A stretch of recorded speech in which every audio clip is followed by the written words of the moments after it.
Gukesh, how does it feel to be in House once again after a year? Yeah, it feels good. Especially after playing classical chess, to be back here for 960 is like it's quite fun. Yeah. And last year you came here and you had some good memories of this place.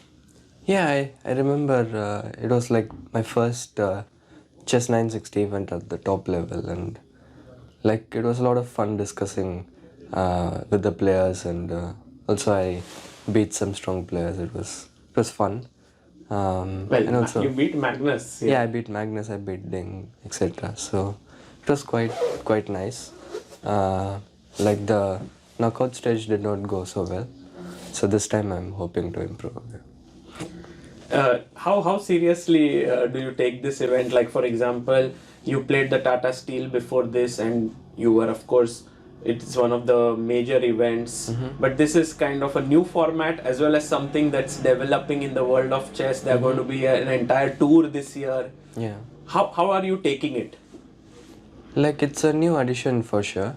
In general, every tournament I play, I take it seriously and I try to do my best. And it'll be the same. I mean, it's a new format. Nobody knows how to prepare, or nobody knows like what is the best way to do things. So it's like exciting. It's a new experience for me and my trainer to how to work on this. So yeah, it'll be a lot of learning as well, but yeah, just hoping to give my best and perform well in the event. Will Gayevsky be here? Yeah, he's on the way. And then have you prepared for this event as a player?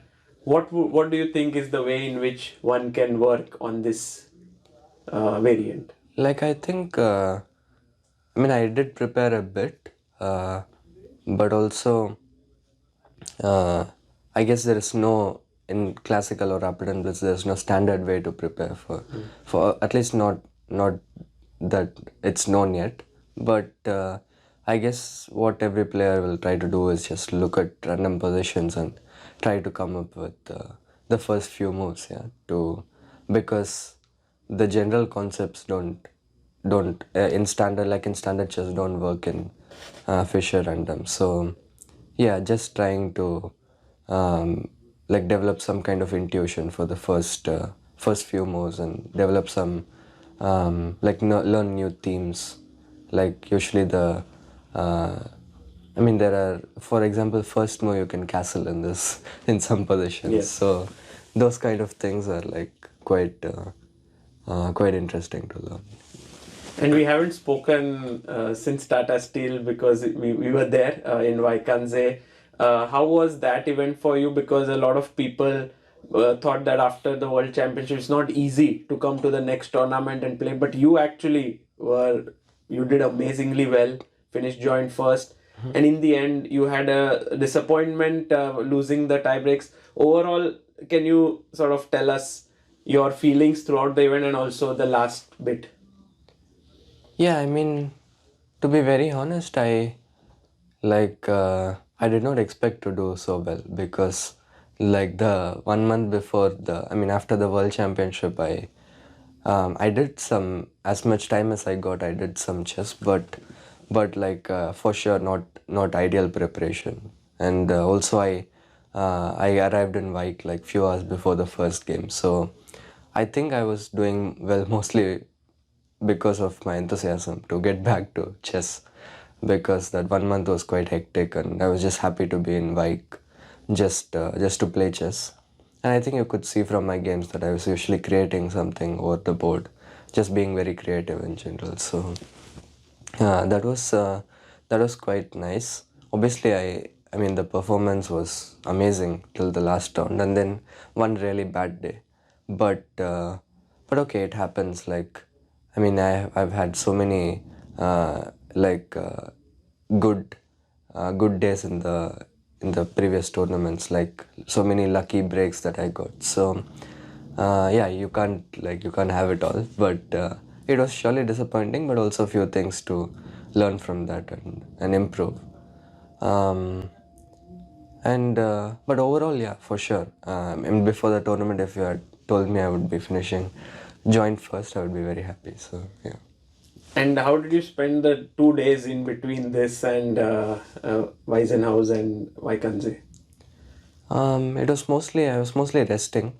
Uh, yeah, I also managed to recover like quite well from my cold and stuff. So yeah, I spent a couple of days in Vike because it's peaceful. There's nothing to do. I was just mostly resting, and yeah, I think that was quite nice that I got some good rest.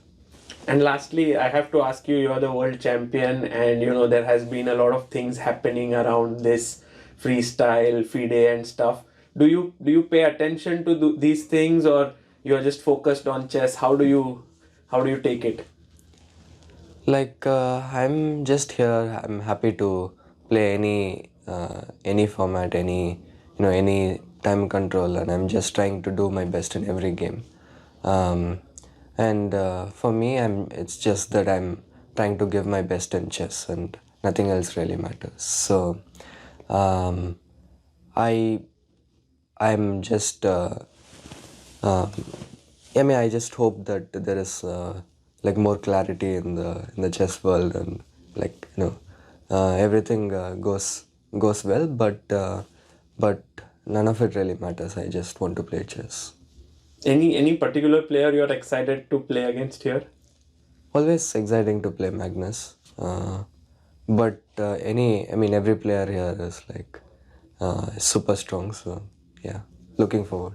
Brilliant. Gukesh, thank you for your time. And we have some positions for you in that joining booth. Would you like to solve them? Yeah, sure. Thank you. Do you think he looks better there or in? Actually, I sent this to Amruta and she sent me divorce papers.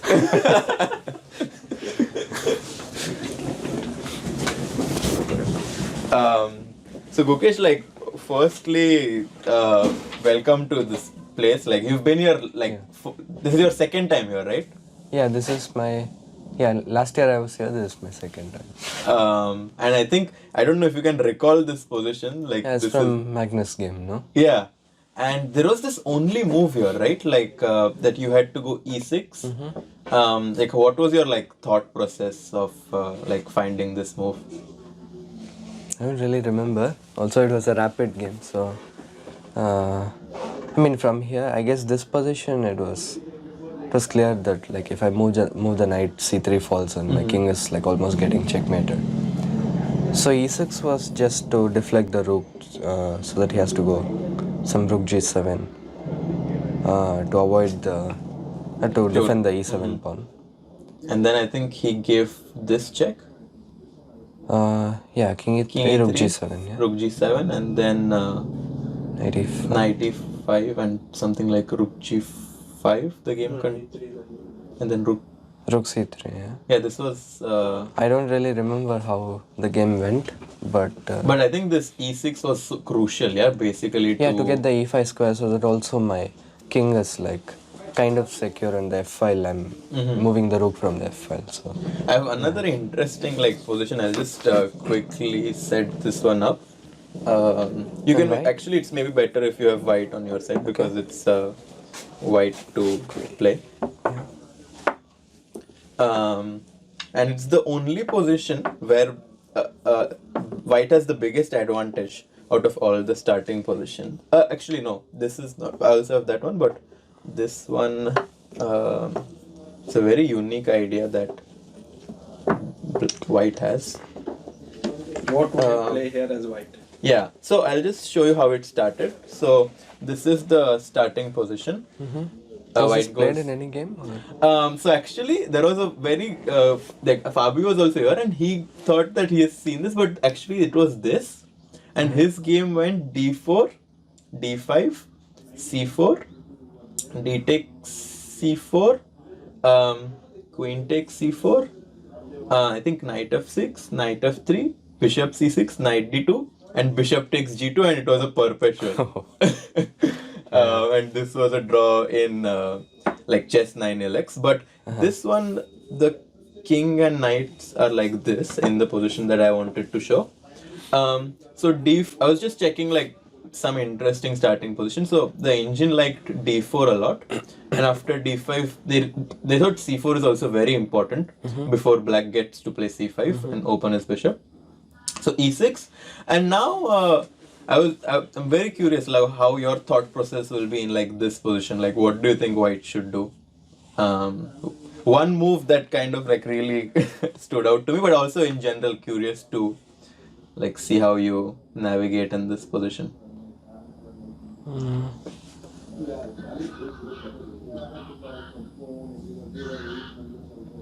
Like knight e3 looks interesting because c6 I go c3. D3 or F? Probably f e3. So that c6, like I can just take the pawn.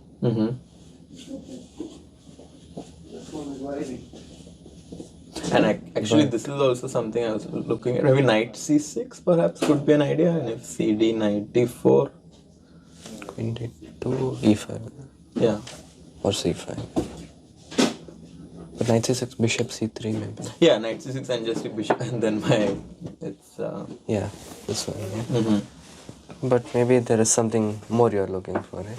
Yeah. So knight e3, both knight fe3 and d3 are. Is this possible? Exactly. Yeah. h4 and like when I first looked at it, like it's so like I also thought that okay, knight e3 should like I was checking like h4 and also I even like briefly checked e3. But like that is just because I'm too used to normal chess and there e3 is normal. But yeah, h4 and like the engine started this like to move a lot, and also I saw some idea like h5 and rook h3. Yeah. Yeah, because I think the queen and bishop are already like eyeing on the king. Yeah, so, but also I don't see like rook h3 for example. c6, what is white exactly doing? Yeah, I mean, also is the thing in this is like even if the engine says white is better, like we have to prove it in during the game. I don't know if this is too much. Probably. You can also swing the rook to b3 and stuff. No, like the rook doesn't have to go to just g3. Knight is on d. Yeah, I mean, the rook can go anywhere. Yeah, true. But also I think it's in. I mean, this like this formation. Yeah, this the king is pretty very much the. yeah. Yeah, like there are also some standard openings where you just go rook h3, king f1, king g1. Yeah, so. And also with the king on g1, I don't know if you want to castle, yeah, because your rook is probably better on the h file than on the f file. But yeah, so like this, I think in like these like 960 positions like these, do you think like there are some typical ideas like these h4, h5, or is it's just that every position is? I think like the whole point is that every position has its own nuances, and that you like it's good to I think develop some kind of intuition, but I really don't know if we can generalize like all the 960 positions for sure there are like exceptions. Yeah, so even let's say this formation, let's say this h4 is good always. I mean there might be some position where it's just not yeah. good. So. And like if you are given a choice that you have to play a classical tournament or 960 tournament, what would you like? For example, you one tournament. If you were to choose, what would you choose? And if you were to play 3, so let's say, would you still stick with classical, or would you be interested in trying to play like for example, you came from Wyke to this tournament. Would you be interested to playing like 3-4 back-to-back 960 tournaments, or do you think? I think 960 is nice as like experiment, but I don't see it taking over classical. And I think the classical, especially the classical world championship cycle, will be much more important than 960. So I'm glad to experiment with the 960, but I don't think it's like as important. But it's still very fun, no? Like sometimes it's quite fun. Yeah. Like, do you ever play like blitz games of this, or like have you ever like as training or? Like as training for the freestyle event, yeah, a bit. But in general, like at least recent years, I don't really remember. But yeah. Okay, Gukesh, the tournament starts tomorrow. Can you so one more? Yeah. The first position. The biggest Initial position. Yes.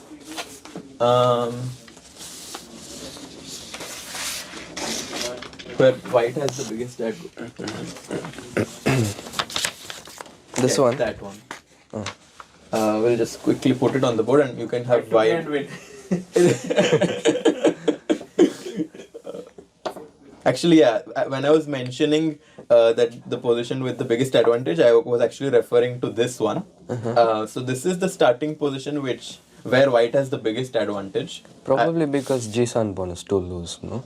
Yeah, that's like it's incredible. Yeah, exactly. Very quick to notice. Yeah, very quickly you notice that. So what do you think? Yeah, exactly. Because knight f6, knight f5 is probably already lost. Yeah, no? so knight f6, knight f5, castling, and it is on his mate. So, yeah, knight g3, and if g6, I guess the knight becomes. So, like a cool idea that we were like also discussing with some other players was that black goes this, and after like let's say something like knight f5, he goes f6, gives up the pawn, and. But I come to e3 probably, no? Sorry? Can I come to e3 like knight f4, knight e3? Yeah, knight e3 or even knight h4 back maybe could be. So that I have e3. Could be interesting. But like, yeah, this is like the only position where like white has a substantial kind of an advantage. But I still think that there are probably some like practical. No, it's not the only.